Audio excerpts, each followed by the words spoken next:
Hivi jana leo kumekuwa na mambo ambayo ni ya kutatanisha, kwa sababu viongozi wamerushiana maneno ambayo kidogo inaanza kuleta taharuki kwa nchi nzima, kwa sababu watu wote wakitumia njia hiyo tutakuwa na vurugu na tutaweza kuharibu amani.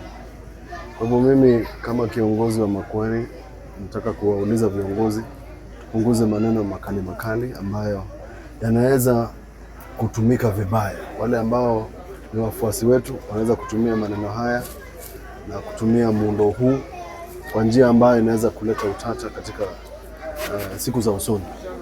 Wale ambao walishuhudia mambo tulikuwa nayo mwaka wa 2007 na 2008, mambo haya yalianza na vitu vidogo tu, na vitu hivyo vikaleta vita makabila mbalimbali.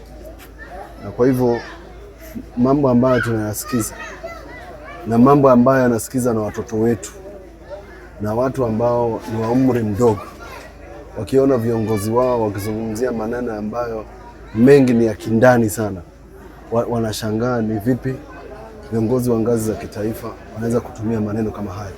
Maneno yao ni yale ambayo tulikuwa naita tukiwa shule mchongwano ya watu wazee na watu katika nyadhifa kubwa. Kwa hivyo hata kama wamekasirika, nitawauliza wapunguze hiyo steam. Hiyo steam iko juu sana.